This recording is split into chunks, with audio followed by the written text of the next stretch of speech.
You're never going to make sales on your course unless people show up to your webinar. And if people don't show up to your webinar, then you might as well don't do it. So I want to tell you exactly what you need to do so that those webinar show out rates hit as close to 100% as possible so you can make all that sales during your webinar. Number 1, reminder emails.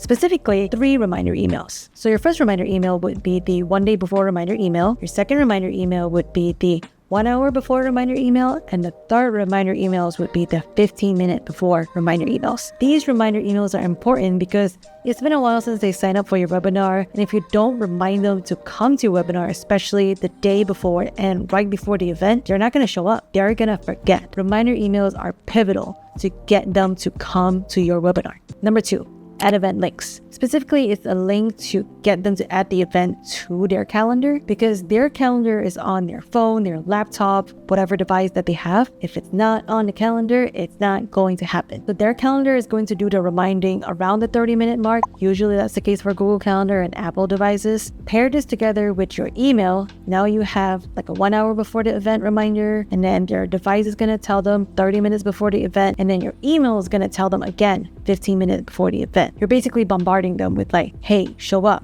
Here are all the things that you're going to learn and you do not want to miss it, or you're just going to be insert pain point. So where you're going to have this at event link is basically you're going to have it at the page after they've signed up for your webinar, the thank you page. And ideally, this thank you page should only have one button, and that is the at event link. If you have too many buttons, it's too confusing. They will do maybe all the other things except for adding that event to their calendar, which is really what you want. Number 3, keep it short. So the day from the registration to the day of the actual webinar, try to keep it within 1 week. If you have it too long, like 2 weeks, maybe 3 weeks, although it gives you more time to get more attendees, those people who signed up early might have forgotten about your event, even if you have reminders. So keep it short. As long as you keep it within 1 week, you're usually good. You can keep the hype going, which brings me to number 4, send interim emails to keep the hype going. So what interim emails are is emails that they'll get after they sign up and before the reminder email. So let's just say if your thing is 1 week, they'll get interim emails that tells them more about the thing that you're going to present. In fact, some people even give them knowledge drops, things that you're going to say during them, but you're going to tell them a little bit before, like a sprinkle of the knowledge, show that you have the answer to their pain point and remind them of the consequence of what they're going to face if they don't show up to the webinar, aka the consequence is they won't get their problems fixed. Remember, speak to their desire and remind them what is at stake if they do not show up. Number 5, offer them something valuable if they stay till the very end. The reason you want this is because your pitch is going to be at the end of the webinar.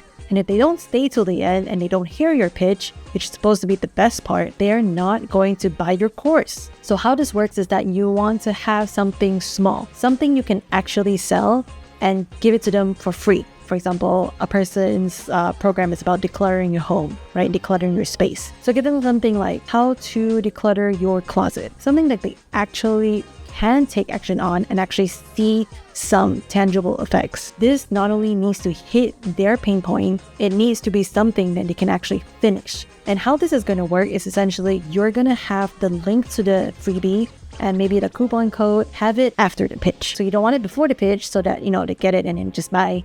You want them to listen to the pitch first, and then after that, you can have it on the slide so that we're like, because you stayed all the way to the end, here's the thing for you.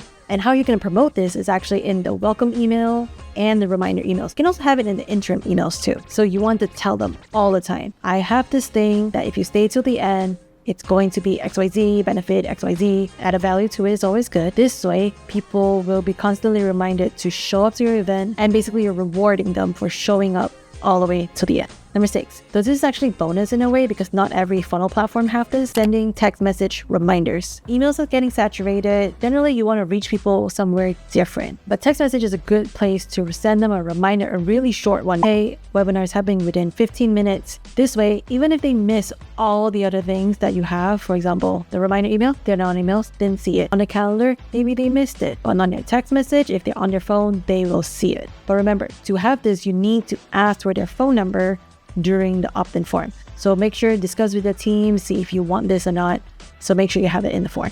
And now you know what you need to do to make sure most of your registrations show up live so that you're not presenting to crickets. So what's next after you've applied this and successfully had people coming to your webinar? Once you perfected your webinar pitch and successfully made sales from that, and you find that the right people are becoming leads from registering to your webinar, and they're also turning into sales, it's time to turn this webinar into an evergreen webinar. Watch the next video on how you can automate your marketing with an evergreen webinar so that you can make sale on the go 24/7. Let's go.